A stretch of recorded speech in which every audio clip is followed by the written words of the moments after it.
I voted for Donald Trump, and now I regret it because now, since Elon Musk took over, I lost my job. This last night in the hotel. I was the head of the broken pencil department, and I just got word that it's pointless. Hey, MAGA, remember this? I don't give a damn how bad the inflation is. And we will lower costs on everything from healthcare to groceries and take on corporate price gouging. I've done it before, and I will do it again. Or maybe you remember this. Donald Trump has no plan for you. And when you look at his economic plan, it's all about tax breaks for the richest people. His economic plan as something that would increase inflation and by the middle of next year would invite a recession. Maybe next time, instead of voting for the 34-count convicted felon, you'd vote for the black woman, the educated black woman who was a prosecutor and a senator and a vice president, and maybe your 401ks will still be here, and maybe the prices won't be through the roof like you're experiencing now, MAGA. Welcome back to Echo Room Vibes, the podcast that listens to the internet meltdown, then turns it into a dramatic audiobook for the chronically online. Today's episode, when policy hits home and home is now at risk of being deported. Trump voters are crying, not metaphorically, actual on-camera tears. Their jobs are gone. Their families are fractured, and now they are staring at the fine print on the policy they voted for. It's not just FAFO season, it's emotional foreclosure for some. Let's unpack after the rest of the video for more commentary. It's been a few days since I lost my job. I posted a few days ago, and I am now thoroughly regretting my vote for Trump. I had no idea that this is where it was going to go, that this is what he was going to do. You see Cheetos up there? Hi, Cheetos. Who's going to feed him? Who's going to buy my cat food? Who's going to buy my kids food? I had an absolutely amazing position where I was able to basically have America count on me. And now that's been taken away. I no longer have faith in the economy. I no longer have faith in Trump. I no longer have faith that we are ever going to find out how many licks it takes to get to the center of a Tootsie Pop. I no longer have that faith. It's gone. So you can crack all the jokes you want to. You can make fun of us all you want. But I was earning $45 a minute in hopes of figuring out how many licks it took to get to the center of a Tootsie Pop. And now the world may never know. I'm going to say the meanest thing I could possibly say to these Trump voters posting self-pity videos because they're suffering due to his policies. Now, I don't do personal attacks, so I'm just going to tell you the truth, because sometimes the truth hurts. You don't get to complain. You definitely don't get to complain about the lack of leadership or ideas coming from Democrats, because we didn't do this to us. You did this to us. If you and I are driving down the interstate together and you reach over and grab the wheel and you steer us into a 200-foot deep ravine full of lava and sharks because you think big interstate is corrupt and you thought it would be funny to shake things up, when I scream at you as lava sharks eat our legs, you don't get to be mad at me for being mad at you, because it was my idea to stay on the interstate and it was your idea that ruined everything for both of us. You don't get to ask what Democrats would do differently with the economy. You don't get to ask what Democrats are doing to help us right now. Those are 2024 questions. But we're in 2025 consequences. This era of the United States right now, this is about the president you elected, the cabinet secretaries your Senate confirmed, the cowering Republicans you elected to obey him in Congress, and all of the very real consequences resulting. We told you these things were going to happen and we gave you lots of warnings, but you grabbed the wheel anyway. If you want to know what Democrats would do differently, look at the track record going back to the Great Depression. Economic growth, job growth, wage growth, retirement plan growth, all of these things have been better under Democratic leadership than Republican. If you like these things, you vote for Democrats because it's what Democrats do. I don't care if you like the Democratic candidate. I don't even care if you understand how the policies work. And I'm not going to ask you if you believe me, because every chart and every graph that matters at the highest level for the middle class proves me right over the past 100 years. I'm only going to ask you that over the next year and a half, you come to grips with this fact so you don't make the same mistake again. All right, I hate asking for help. I'm not asking for any handouts, but I'm a small business owner that is directly being affected by the 104% tariff that has been put on China. I import alloy wheels for cars, and I do somewhere in the neighborhood of 10 to 15 containers a year, which is a small business in regards to this industry. At 104%, I am absolutely going to implode and will not last 6 months. So with that said, I'm asking, is there anybody out there that has connections with manufacturing facilities, specifically alloy wheels, either in the United States or outside in these lesser tariffed countries like Mexico, Indonesia, Thailand, India? I need to find another source. I've emailed a lot of these companies and cannot get a response. And I just don't know if it's because I'm a small business or what exactly it is. So if anybody's out there that can help or shed some light, maybe provide some information that would be helpful, I would really greatly appreciate it, because if not, it's just a small business here that's going to go under, and I'll be back to digging ditches again, which I'm not scared to do, but it's a little harder to do with a wife, 2 kids, and at 45 years old. So let me know if you guys have any suggestions. It's very much appreciated. Thank you. Well, folks, we have yet another story of an individual who voted for Donald Trump only to realize, I didn't think leopards would eat my face.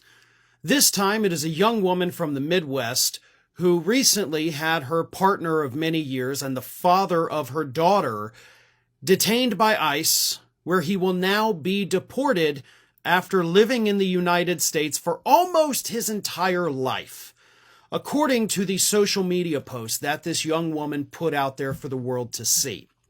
This man had been brought into the United States when he was still an infant, couldn't even walk or talk yet, and he has been here ever since. He went to school, he graduated, he's worked jobs. He even, she said, hired immigration lawyers to go about getting his citizenship since he had been brought into the country as an undocumented person. He wanted to be legal. He was doing, as she said, everything correct. Again, even with an immigration lawyer, had never committed a crime in his life, no criminal record.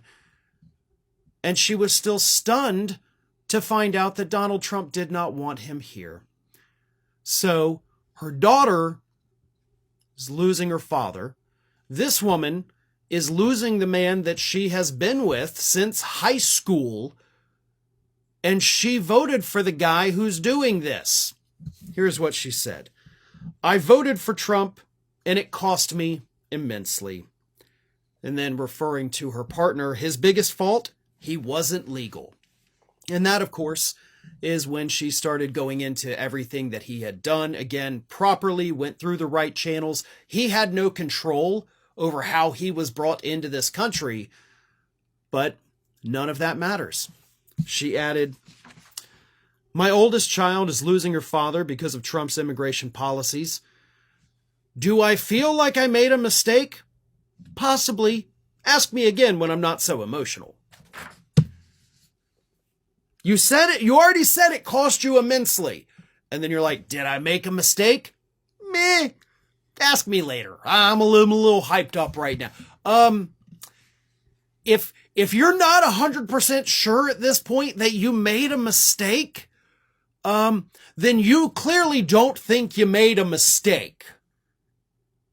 Like, this is why I struggle greatly with having sympathy for these people. They're like, oh my God, I have lost everything. I voted for Trump and now Trump has taken my whole life away. Well, do you regret it? I don't know. Maybe, possibly. Welcome back, fam. So, tariffs, layoffs, and MAGA meltdown. Viral clip credit to the original creator, a former factory worker in Indiana who voted for Trump and now is laid off.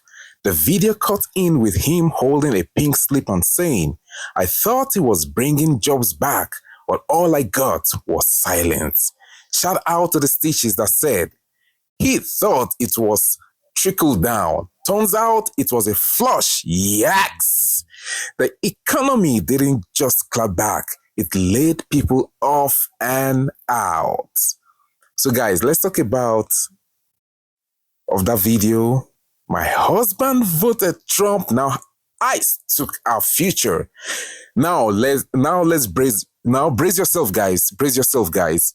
You see, one viral story shows a heartbroken woman, Trump voter's wife, explaining that her husband's daughter is being deported. No crimes, no shady past, just born on the wrong side of a paperwork trail. She says, "We thought he was only going after criminals. My daughter isn't a criminal. My husband isn't a criminal. But the immigration van didn't ask questions. It just asked for documents." A top stitch echoed, "You voted for the wall. Now it's between you and your family." Painful, real, and for some people, too late to reverse. Where is the sympathy? Here's where it gets chilling. Not from the policies, from the comment section. The internet response was cold, steel mill cold, post-tariff layoffs cold. You knew what you voted for. Immigration policies don't come with family plans. You chose the iceberg. Don't cry about the Titanic. Echo Room doesn't take sides, but let's just say empathy is not trending right now.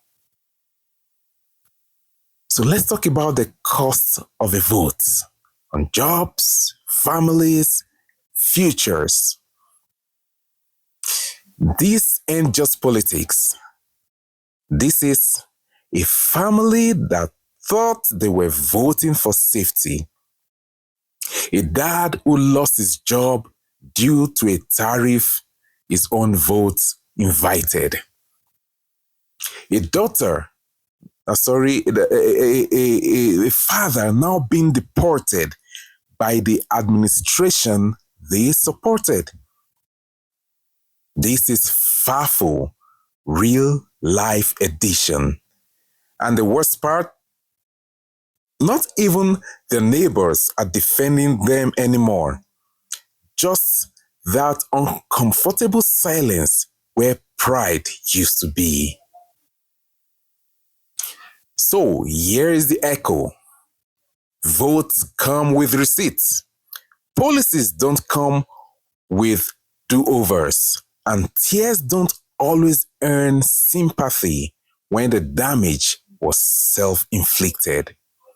We are not here to ridicule pain, but the dramatic irony of it all, you could bottle it and sell it on Capitol Hill. Once again, credit to all the originators and stitches who showed real human stories, raw, unfiltered, and politically inconvenient. Drop a heartbreak emoji in the comments if this hits harder than a recession. We don't take sides. We just replay the fallout in HD. Thank you guys for watching this episode. From Echo Room Vibes, peace out.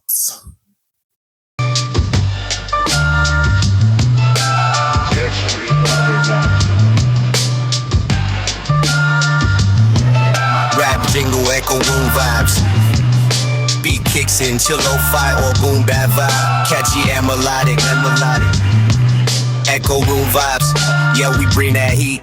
Sat us so smooth, never miss a beat. No cap, no bias, just keeping it real. Comment what you think, tell us how you feel.